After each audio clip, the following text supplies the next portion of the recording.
Lève-toi, sois éclairé, car la lumière de l'Éternel arrive sur ta vie. Voilà, c'est avec cette introduction que nous voulons vous dire bonjour et bienvenue pour vous qui avez accepté de vous tenir debout dans la présence du Seigneur. Vous êtes sur Lumière du Monde Télévision et c'est notre sacerdoce, c'est notre joie de servir le Seigneur. Et je crois que nos chroniqueuses sont bien en place pour vous donner la joie de vivre. Et nous voulons dire bonjour à Kate, la mère Trickbox. Bonjour à toi. Bonjour Madi, comment tu vas? Ben, je vais très bien. Avec quelle pensée tu t'es levé ce matin? Avec la meilleure des pensées, venir servir le Seigneur et donner mon cœur au peuple de Dieu. Est-ce que ça t'arrive souvent de te lever puis en même temps tu as un creux? Parce que moi je suis levée comme ça. Et puis tu as un creux. C'est normal. Ça c'est clair. Tu as beaucoup mangé hier, certainement. Je pense que je vais chercher une astuce pour cela et puis dans le prochain Trickbox. Mais dans ce Trickbox aujourd'hui, on va continuer avec notre série de verbes culinaires. Le verbe culinaire. Comme tu étais rouge, tu étais rougement vêtu, ça fait penser à la nourriture. Hein? Oui, c'est ça. C'est également le sang du Christ. Ça, c'est bien envoyé. À côté donc de Kate, nous avons Rebecca, la mère Culture Actu. Oui, bonjour Madi. Tu vas bien, je m'espère. Tout va bien par la grâce de Dieu. Je te pose la question de Kate. Avec quelle pensée tu t'es levée ce matin?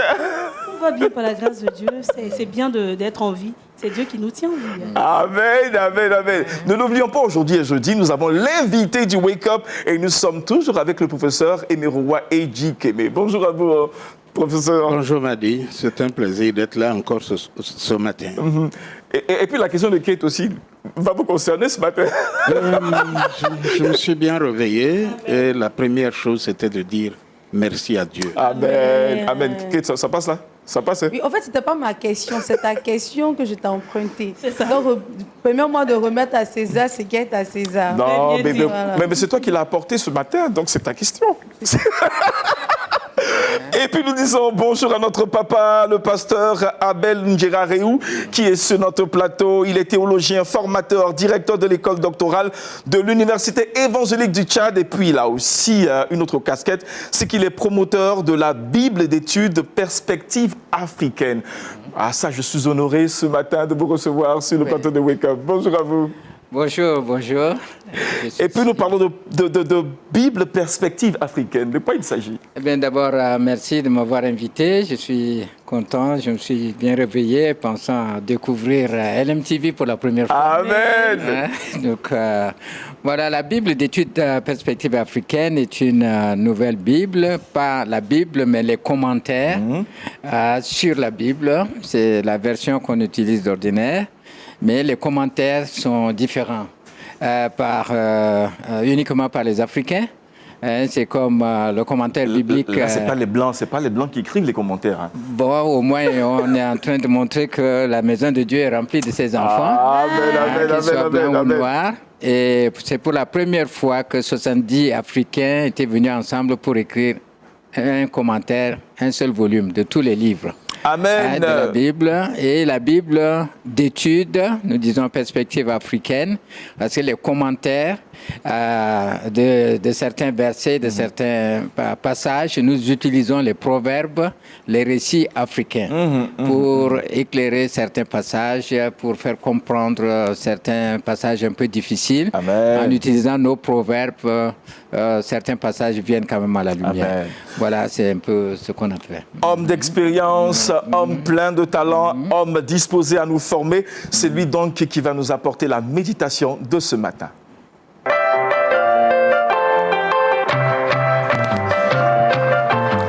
Nous parlons des inquiétudes, pasteur. Voilà.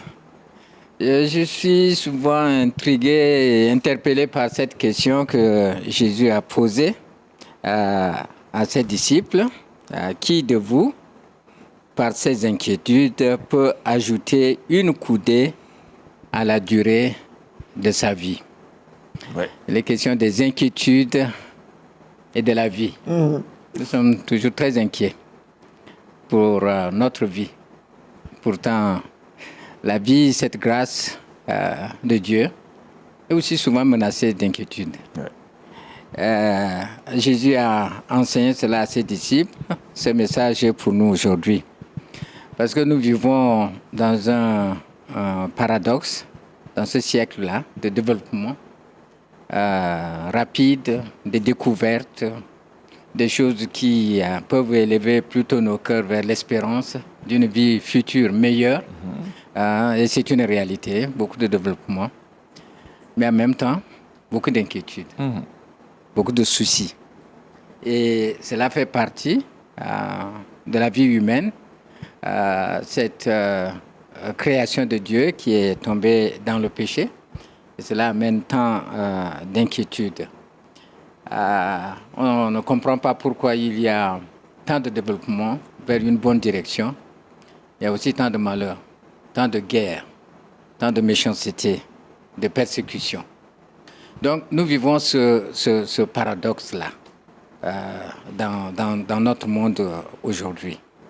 Et tout ce qu'on fait, malgré l'espoir de réussir, malgré pour nous chrétiens l'espérance que nous portons, il y a des moments de désespoir, d'inquiétude. Et le plus souvent dans le langage contemporain de tous les jours, il y a une phrase qui revient souvent, pas de soucis. Moins de choses, c'est vrai, pas de soucis. Et je me demande souvent, vraiment, pas de soucis? Est-ce qu'on n'a réellement pas de soucis? Bon, mais le langage est là pour surmonter tant d'inquiétudes, tant de soucis que nous avons. Et il faut se rendre compte que les soucis sont réels, les inquiétudes sont réelles. Mais comment en triompher? C'est plutôt là la question. Et Jésus a posé cette question après avoir dit que nul ne peut servir deux maîtres à la fois. Il a mis donc devant ses disciples, comme il le met devant nous aujourd'hui, le choix entre Dieu et Mammon. Il faut faire un choix. Pour répondre à cette question, qui de vous, par ses inquiétudes, peut ajouter une seule coudée, un seul centimètre à la longueur de sa vie, vivre encore quelques heures plus C'est clair. par ses inquiétudes? Et je disais ce paradoxe-là, cela me rappelle un peu la manière dont les gens veulent résoudre leurs problèmes d'inquiétude aujourd'hui. Chez moi au Tchad, à N'Djamena, dans la capitale, en marchant dans une rue, j'ai vu un bar qui est dénommé Bar Sans Souci. S-A-N-S. Bar Sans Souci. Tu viens dans ce bar, tu vas noyer tes inquiétudes, tes soucis dans l'alcool et tu n'auras pas de soucis. Mais évidemment, quand c'est déjà noyé, l'alcool est dissipé un peu. Maintenant, on revient avec sans soucis. C'est bien la réalité. Réellement, 1, 2, 3, 4, sans soucis. On a plus de soucis. Tous les soucis Voilà, reviennent. c'est ce qui m'a fait penser. Bar sans soucis, alors qu'on a réellement sans soucis. Beaucoup de soucis. Comment triompher? D'abord, je disais tantôt qu'il faut réaliser que même si nous disons pas de soucis, c'est qu'il y a des soucis. Mais comment triompher? C'est faire d'abord un choix entre Dieu qui donne la vie, l'auteur de la vie, c'est lui qui préserve la vie, et la vie est importante. Une seule source, ça vient de Dieu. Faire un choix entre lui et Mammon. Bon, Mammon symbolise l'argent, tout ce qui est matériel, tout ce qui est moyen de vivre. Les moyens de vivre ne sont pas mauvais en eux-mêmes, parce que c'est Dieu qui pourvoit de différentes manières. Mais quand un moyen de vivre dépasse Dieu, alors ça devient Mammon. Ça devient Mammon. Donc il faut faire un choix. Peut-être que le choix n'est même pas là. D'abord, proclamer Dieu, reconnaître que ma vie dépend de Dieu et que les moyens qu'il me donne, c'est sa bénédiction pour vivre. Ça, c'est le point de départ. Amen. Ce choix est important pour notre temps aujourd'hui. Ou c'est Dieu, ou ce sont les choses matérielles. Le choix doit être assez clair. Alors, quand nous choisissons Dieu, nous savons qu'il est le garant de la vie. C'est lui maintenant qui ajoute des jours à nos vies. Donc c'est lui qui prolonge d'une coudée notre vie de tous les jours. Quand nous nous réveillons, nous lui disons merci. Nous lui disons merci parce qu'il nous redonne le souffle de vie. Et refuser la manière païenne de vivre. Au verset 22, il est dit, ce sont les païens qui pensent comme ça. Ceux qui n'ont pas Dieu s'inquiètent de leur nourriture, s'inquiètent de leur habillement. Quand bien même, Jésus dit, il nourrit des gens qui n'ont même pas travaillé. Ça ne veut pas dire qu'il ne faut pas travailler à attendre de Dieu. Mais il a utilisé l'image des oiseaux pour dire qu'il pourvoit à nos besoins. Ouais, ce sont, je disais tout à l'heure, les proverbes. On nous dit que les Sénégalais disent que Dieu qui a ouvert cette bouche-là ne va pas laisser la bouche vide. C'est vrai. Si Dieu l'a fait, il va pourvoir. Voilà, ce sont ces genres de proverbes qu'on utilise pour expliquer certains versets de la Bible. Donc, c'est une confiance réelle à Dieu qui pourvoit.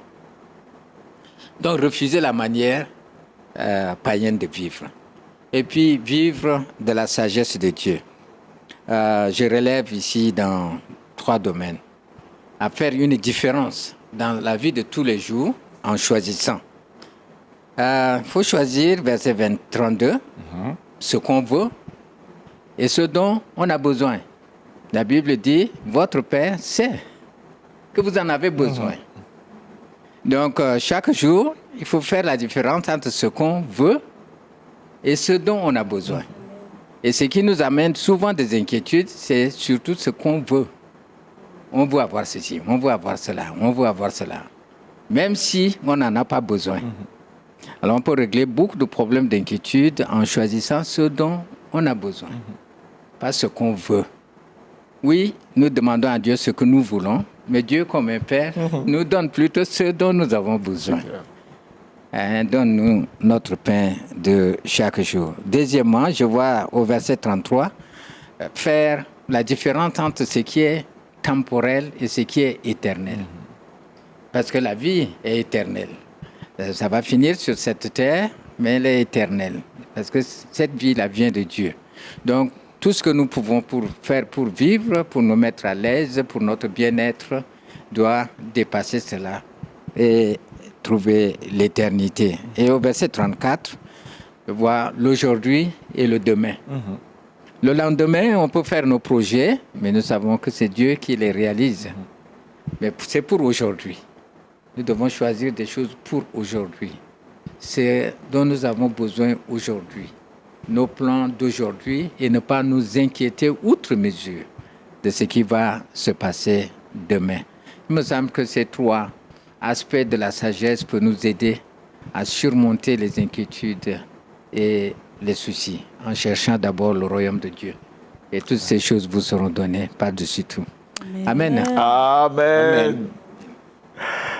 Amen. Nous disons merci au pasteur Abel Njiraréou qui est avec nous sur le plateau de Wake Up. Et nous profitons pour saluer tout le peuple du Tchad depuis N'Djamena. Papa, il y a quelle autre ville encore du Tchad que je... Oui, N'Djamena, Moundou, c'est ma ville. Moundou ou Abéché. Yeah. Recevez nos salutations. En tout cas, nous sommes avec vous. Nous vous aimons beaucoup.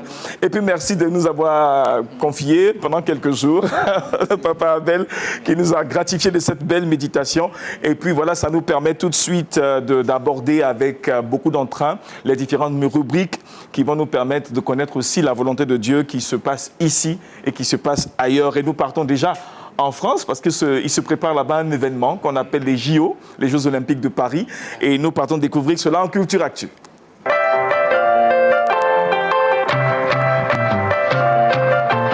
Avec Rebecca Mian. Oui, nous sommes en France. Là, tu as froid, là? Il vous plaît toujours que je dise quelque chose. Oui, j'adore. Allons. D'accord. Et donc, l'événement Fête, Sport et Unité est porté par des organismes évangéliques, protestants, orthodoxes et même des catholiques. Il y aura lieu en mai, début mai, là où il y aura la flamme de l'Olympique qui arrivera. Il y aura une célébration et les chrétiens se sont mis ensemble pour ne pas être en marge de cet événement. Et donc, il y aura au programme des temps pour louer Dieu, pour intercéder, mais aussi un éventail d'activités afin de resserrer les liens, mais sur le sport. Il y aura un tournoi de futsal, si je me prononce bien, football en salle, exhibition sportive, jeux. Ce sera aussi l'occasion d'écouter des témoignages des sportifs chrétiens. Parce que c'est pas parce parce qu'on est chrétien du moins qu'on ne peut pas être dans un bien sport. sûr. Voilà. Il faut que notre métier glorifie Dieu. Et donc, à ce jour-là, il y aura plusieurs personnes qui interviendront, qui feront ces activités-là, mais aussi, ça sera un temps pour célébrer Dieu, pour faire connaître la parole de Dieu. Et ça sera le jour où la flamme de l'Olympique arrivera. Ça sera au début mai. Ne manquez pas cet événement. Soyez là pour ensemble glorifier le nom du Seigneur et faire connaître Jésus à tous. Voilà. Amen. Événement de taille, programme de taille, disposition également particulière pour laisser soin aussi au Seigneur de marquer le pas, de prendre ses balises et puis d'apporter le meilleur de la joie de vivre dans le cœur de tous ceux qui viendront pour ce sport, regarder les différentes disciplines des JO. Oui, les Jeux de Paris, c'est l'un des plus grands événements organisés depuis une centaine d'années. Et donc, déjà, on voit que beaucoup de personnes sont vraiment en train de préparer. C'est bien que les chrétiens s'investissent parce que c'est le moment de gagner des âmes à Christ. Oui. C'est pas faux. Bien souvent, les gens vont au JO et pour emboîter le pas à papa Abel, parce qu'ils veulent oublier leurs soucis. En allant regarder un bon match, on se dit qu'on veut se mettre dans une certaine bulle de joie, mais la réalité nous rattrape tout le temps. Donc, au-delà des inquiétudes, laissez toujours le Seigneur nous faire, nous rattraper sur l'essentiel. C'est-à-dire, au-delà du sport, il est là. Au-delà des victoires, il est encore là. Au-delà des médailles, il est la meilleure des médailles qu'on peut acquérir. Amen, amen, amen. Merci à toi, Rebecca, pour cette belle actualité. Merci. Et puis voilà, nous sommes captés du côté JO Paris. Et ça, c'est pour bientôt. Que Dieu te bénisse. Amen. Bon, alors, donc, Rebecca, on a fini pour ce qui concerne la culture et l'actualité. Bon, alors, on fait quoi d'autre aujourd'hui? C'est l'invité du Wake Up. Et donc, nous allons encore continuer à meubler notre actualité, notre esprit, nos cœurs, de ce que l'Éternel fait toujours pour nous. Amen. Et puis, ça sera un bon système tout à l'heure qu'on va apprendre pour éviter de nous inquiéter. Surtout quand l'argent manque. Surtout quand l'argent manque. Il y a vraiment un peu ceux qui... Voilà. Moi, donc, je vois Madi quand il n'a pas d'argent. Si vous voyez Madi... Non, mais c'est vrai. Quand il n'a pas d'argent, mais vraiment, Madi fait pitié. Bon. Que vous avez envie d'organiser des séances d'offrande, mais vraiment pour lui, quoi. Bon, d'accord. Je prends ça comme ça. Alors, donc, on va aller avec le professeur Emeroua Ejikeme. Pour rappel, il est enseignant-chercheur. Et puis, il a une autre corde à son arc. Il est formateur motivationnel. Et nous abordons aujourd'hui la thématique de l'autonomie financière. Sommes-nous riches ou pauvres? C'est avec le professeur Ejikeme dans l'invité du Wake Up.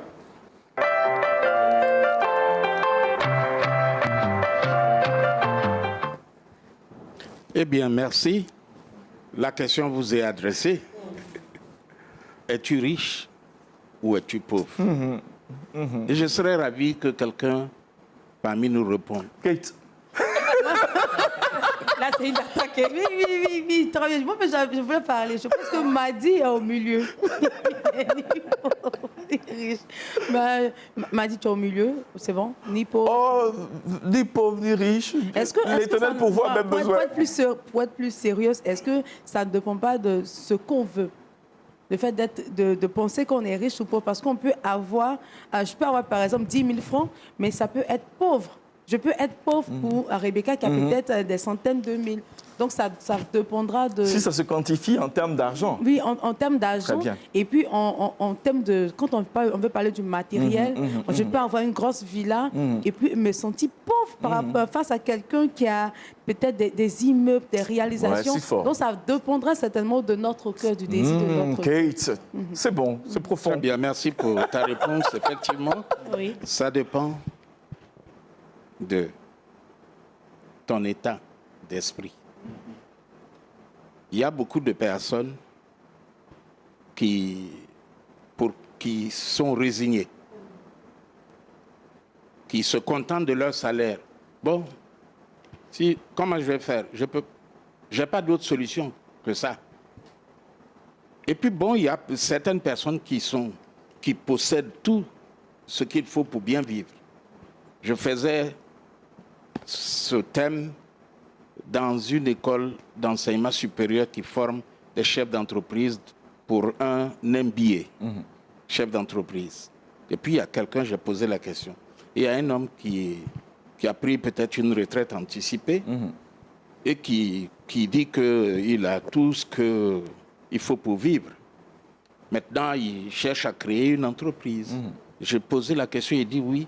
Lui, il se voit riche parce qu'il a une famille, il a une maison, il a tout ce qu'il lui faut pour, selon Maslow. Voilà, tout le nécessaire dont il a besoin, il peut se l'offrir. Alors vient une question. Es-tu riche ou pauvre? Voici quelqu'un qui a une entreprise chinoise et qui vendait des jouets dans le monde entier. Et puis un jour, on apprend que ces jouets comportaient des éléments toxiques pour les enfants. Il fallait donc lui ramener tous les jouets.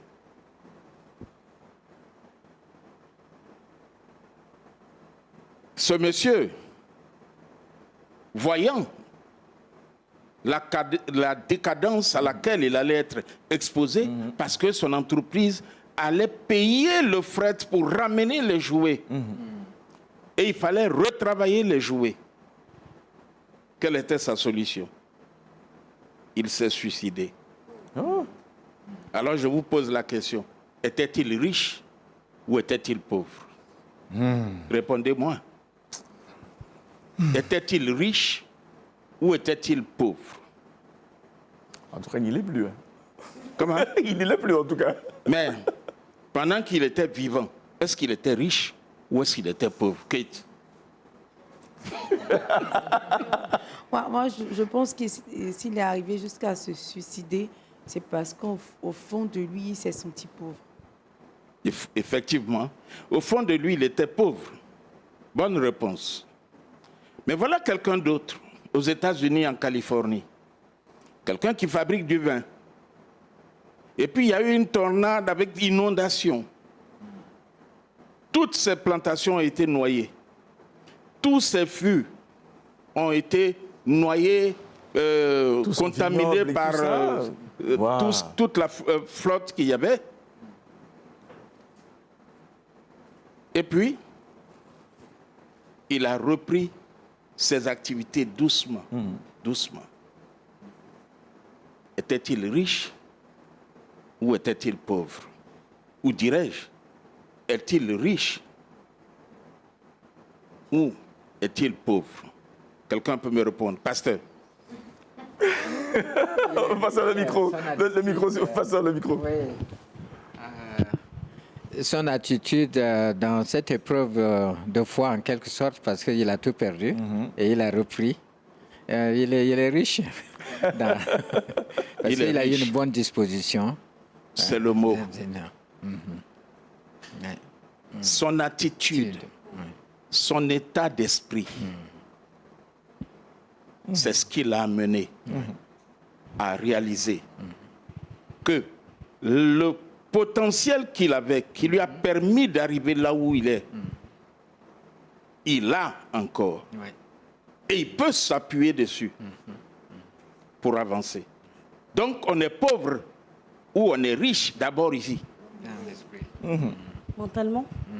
Si je déclare que je suis pauvre et que mon père est pauvre, ma mère a été pauvre et que vraiment, quel que soit ce que je ferai, j'aurai peut-être un salaire, mais je mourrai pauvre, je mourrai effectivement pauvre. Mais si je me dis que la pauvreté n'est pas pour moi et que je refuse de rester pauvre, je refuse d'être classé parmi les pauvres. À partir de cet instant, nous, ayant toujours les pieds sur la terre, nous décollons de la pauvreté. Et nous commençons à réfléchir comme quelqu'un qui deviendra riche.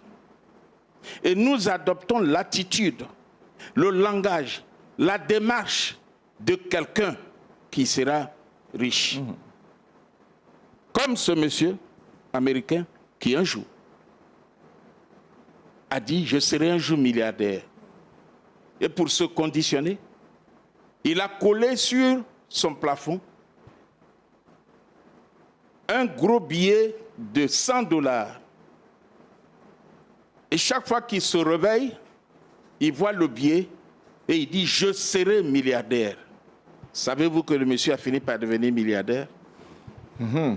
Oui. Donc, si nous, et ça s'adresse à beaucoup de chrétiens, si nous ne commençons pas à dire « je ne veux pas dépendre tout le temps de l'aide, du soutien des autres », certaines personnes sont souvent surprises quand je leur dis « je n'aime pas les cadeaux ». Parce qu'il y a des gens qui aiment te faire cadeau, la gratuité, qui aiment te faire cadeau. Ils te font cadeau une fois, tu leur dis merci. Et c'est une attitude que j'ai vue et que j'ai appréciée chez les Burkinabés. Quand ils vont au restaurant pour manger, celui-là achète, chez les Mossi, celui-là achète un plat. L'autre achètera un plat. Il ne va pas se dire, oh, ils ont acheté, il a acheté, demain il revient, il n'a qu'à acheter encore, après-demain. Il dépense, hein? Voilà. OK? Il se dit, il a acheté, et moi aussi, il faut que je me mette dans les conditions de pouvoir aussi acheter. Bill Gates a dit, si je suis né d'une famille pauvre, ce n'est pas ma faute. Mais si je meurs pauvre, c'est ma faute. Et donc, je voudrais terminer en disant ceci. Si jusqu'à présent, quelqu'un qui m'entend a pensé qu'il est né pauvre et qu'il ne sera jamais riche, la richesse, ce n'est pas forcément avoir beaucoup de biens, mais ça commence dans la tête. Et on adoptera l'attitude qui va appeler la richesse. À partir du moment où j'adopte l'attitude, je n'aurai plus le comportement du pauvre. Un peu comme auparavant, je n'aimais pas être dernier. Et dans ma tête, je voulais être toujours premier. Quand j'ai créé ma première entreprise, je l'appelais Edix Matériaux International. Je n'avais rien du tout. Mais mon objectif, c'était, il faut grandir. OK? Et donc, conditionnons-nous dans la tête. Amen, amen, amen. Pour que amen, Dieu amen. aussi nous clair. accompagne. Et ça va nous obliger. Tenez-vous bien, quand je pensais être premier, quand nous rentrons dans une salle, j'ai développé l'attitude, quand on veut rentrer ou sortir d'une salle, je m'arrangeais toujours pour être parmi les premiers qui sortent de la salle ou qui rentrent dans la salle. Parce que je me conditionnais. C'est clair. Et donc, conditionnons-nous pour ne pas être pauvres, mais pour être riches. Et que Dieu nous aide à y arriver. Amen, amen, amen. Amen. Tu es conditionné, Kate? Tu te conditionnes là? Rebecca? Vas-y, il y a longtemps, j'ai Bon, alors, Rebecca, souviens-toi de moi dans ta gloire. Je ne manquerai pas. Pour ça, vous voyez, il s'est conditionné à rester sous Rebecca. Non, non, Il non, dit, c'est souviens-toi pas, de moi dans ta c'est gloire. pas ce que ça veut dire. Je ne suis pas d'accord. Je ne suis pas d'accord. C'est pas ce que ça veut dire. Je ne suis pas d'accord du tout. Non, pas du tout, pas du tout. Pas du tout. Elle sera dans la gloire et je le serai également. Voilà. Donc, souviens-toi de moi dans ta gloire parce qu'il faut qu'on marche ensemble du même pas. Voilà donc c'est la vérité. Et puis voilà, on va permettre à Kate d'aborder le chapitre des astuces, parce qu'elle seule en a... Bon, tu es conditionné pour ça, donc on t'écoute. Trickbox.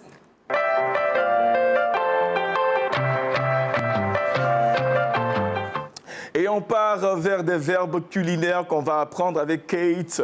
Effectivement, alors quand on aspire à être un grand cuisinier, une grande cuisinière, il faut avoir le langage qu'il faut. Mais c'est clair, Voilà. il faut se Donc, conditionner avec le langage qu'il faut. Voilà, il y a des mots que nous allons bannir de notre langage, parce que ces mots-là ne font pas de nous de grands cuisiniers, de grandes cuisinières. Donc voilà. Alors le premier mot que je vous donne, dont je vous donne la signification, c'est démouler. Démouler. Démouler. Ah, Madi, est-ce que tu as une idée? non, démouler, non. Alors démouler, c'est enlever d'un moule. Ah, Tout d'accord. simplement. Alors, c'est un mot qui est très utilisé par les pâtissiers. Voilà, donc démouler, c'est enlever dans le moule. Lorsque vous faites de la pâtisserie ou de la cuisine pâtissière, par exemple, donc il y a des moules qui sont faits pour donner de la forme à nos gâteaux, tout ça. Donc, le fait d'enlever votre gâteau du moule, c'est démouler. Donc, tu m'as dit, tu ne diras plus, enlève le gâteau du moule. Non. Moi, je le disais à l'époque. Hein. Voilà, donc Ça, mais je n'ai pas. On me comprenait bien là-dessus. C'est ça. Ça sera plutôt démouler. Ensuite, écaler. Écaler, tu le fais très souvent. Elle dit, moi, je ne sais pas que c'est cela. Alors, écaler, c'est tout simplement enlever la coquille d'un œuf. Ouais. Ah, ça? Voilà. Là, j'apprends. Hein. Oui, soit c'est ôter l'enveloppe d'un fruit mûr comme la banane, l'avocat, Oui, par super. exemple, ou enlever la coquille d'un œuf. Donc, on dira plutôt écaler. Donc, j'écale mon avocat, je cale mes œufs. Donc, on ne dira plus j'enlève la peau de l'avocat. Ah Waouh. non, nous aspirons à la grandeur. Il faut que nous ayons le langage qu'il faut. Ensuite, pour terminer, badigeonner. Ah, ça, ce mot, on l'entend tout le temps en cuisine. Oui, même, le même papa Donc voilà, badigeonner, c'est étendre une sauce ou un corps gras ou un liquide à l'aide d'un pinceau de cuisine sur une préparation culinaire. Donc souvent, on peut mettre un peu d'eau sur le riz. Voilà, c'est badigeonner. Ou même quand on fait la cuisine, peut-être du poisson frit, vous voyez, ou bien du poisson braisé, on prend notre pinceau et on essaie de mettre un peu de l'huile, la vinaigrette, tout ça sur le poisson. Donc c'est cela, badigeonner. Donc désormais, vous savez ce que c'est que démouler, écaler et badigeonner. Moi, j'ai aimé particulièrement écaler. Oui, enlever la coquille de l'œuf. Certainement qu'avec Samy, on ira tout à l'heure faire un œuf parti. Une décalation. Hein? Ouais, oui. Une décalation quelque part. Et ça. Papa, voilà donc ces différents termes culinaires qui sont donnés par Kate. Qu'est-ce qui vous a accroché? Quel est le mot qui vous a accroché? Nouveau comme Décalé. Donc, on enrichit Notre vocabulaire, c'est cela. D'accord. Écalé, puis on termine. Ah oui, papa, le micro, on n'avait pas entendu ce que vous avez dit tout à l'heure. Donc, quel était le mot qui vous accroche? Bon, on va juste rapprocher le micro. J'apprends des mots nouveaux comme décalé. Et Décalé. quand on enrichit les Notre vocabulaires culinaires. Merci. D'accord. Et puis, Rebecca, démouler, ça te dit quelque chose? Démouler. Si on n'a pas oublié démouler, en fait. Non, démouler, j'aime bien. Badigeonner, ça j'ai l'habitude d'entendre, mais c'est quoi? Écaler? Écaler, non, ça c'est nouveau pour moi. Bon, d'accord. Donc, on a fini avec écaler, démouler et le dernier, c'est Badigeonner. badigeonner. Tu vas y arriver, Madi. Tu vas y arriver. C'est pour ça que je répète, parce qu'en répétant, ça reste un peu plus dans mon C'est ça. esprit. Professeur Rémy Roy, quel est le petit mot qui vous a accroché? Moi, j'ai retenu ce que je vais aller me bluffer devant ma femme ce soir. C'est écalé. Oh, ouais. Écale-moi un œuf. Que Dieu te bénisse. En tout cas, merci pour ces recherches. Merci pour ces différents mots. Et tout de suite, ça, c'est pour marquer une transition, pour aborder ce que nous devrons encore savoir bibliquement. Et qu'est-ce qu'elle a prévu pour nous? Elle a prévu de nous décortiquer un mot usuel qu'on a l'habitude de dire, d'aborder, sans souvent savoir l'origine. Et donc, nous partons à Le saviez-vous? C'est avec Rebecca.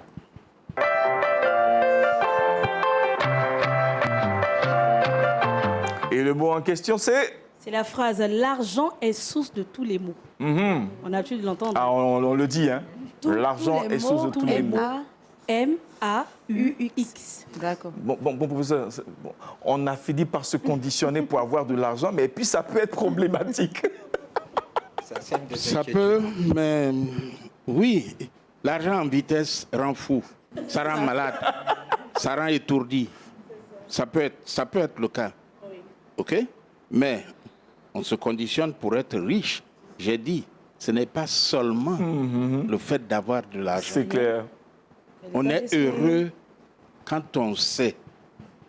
Quelqu'un fait le bouquin devant vous, vous savez que vous aussi, vous pourrez arriver là où il est arrivé sans forcément passer par son chemin. C'est sûr. C'est ici. Oui. Rebecca, Merci, professeur. décortique. Alors, l'argent est source de tous les maux est une expression qui signifie l'amour de l'argent au-dessus de toute autre considération conduit finalement à la chute. On a l'habitude de l'entendre, mais elle tire sa source de la Bible. Et donc, je vous donne le verset. « Car l'amour de l'argent est une racine de tous les maux, et quelques-uns, en étant possédés, se sont égarés loin de la foi et se sont jetés eux-mêmes dans des biens des tourments. » C'était dans 1 Timothée 6, verset 10. Vous voulez parler de Judas, c'est ça? Oui, c'est ça, avec les 30 pièces d'argent. Donc maintenant, quand vous entendez cette expression, cette phrase, elle tire sa source de la Bible. Voilà. Sous l'assistance du pasteur. Toujours. C'est bien. Pasteur, allez-y avec le micro. Oui. C'est très clair. Voilà. L'argent est la source de tous les maux. Et quand comme je disais tout à l'heure, on l'élève au-dessus de Dieu, eh bien, ça sème beaucoup plus de dégâts. Ça apporte trop de soucis. Et puis pour aborder, pour terminer dans la même lancée que la méditation, à cause de notre soif d'avoir du gain, nous finissons toujours par faire naître des inquiétudes dans notre pensée. Alors donc, papa, c'est votre mot de conclusion pour cette fin d'émission. Oui. Donc, le verset dit, quelques-uns pour avoir été possédés. Quand ils étaient possédés, et alors, ils deviennent la source de tous les maux. Donc, nous sommes la propriété de Dieu. Amen. Amen. Nous ne permettons pas à ce que n'importe quoi, l'argent, nous possède. Nous utilisons l'argent comme un moyen que Dieu met à notre disposition, mais on ne se laisse pas posséder. Si on est possédé, alors on sème des dégâts. Ça devient les maux, les inquiétudes. On pense toujours à l'argent comme celui qui compte même mentalement l'argent qu'il a à la maison. Et on dirait qu'il est fou. Ouais, parce l'argent l'a possédé. Ou comme le professeur l'a dit, quand on est conditionné, c'est sans compétition, sans amour pour ce qu'on va faire. On est conditionné à travailler pour être riche. Ce n'est pas une compétition. C'est tirer toutes ces valeurs, ces capacités, ces potentialités que Dieu met en nous pour être ce que nous sommes et avoir. C'est pas si ça devient compétition, être plus riche que les autres, eh bien, ça nous amène dans des travers. Choses qui sont des travers, des choses qui sont mauvaises. C'est clair. Compétition et faire du mal aux autres pour gagner. Ainsi de suite. Donc, c'est une expression très, très importante pour notre génération. Pour notre génération. Vous êtes état précise. Merci beaucoup, papa. Que Dieu vous bénisse. Et puis nous terminons avec notre verset boussole. Matthieu 6, verset 27. Qui de vous, par ses inquiétudes, peut ajouter une coudée à la durée de sa vie? Amen. Amen, amen, amen. Que vos regards se placent vers l'Éternel. Placez votre confiance en lui. Vous n'aurez jamais le visage qui rougit, le visage qui a honte, car l'Éternel sait répondre à ses promesses. Que l'Éternel vous bénisse. Amen. Toute l'équipe de production se joint à nous pour vous dire au revoir. À la semaine prochaine et que Dieu vous bénisse. Shalom chez vous.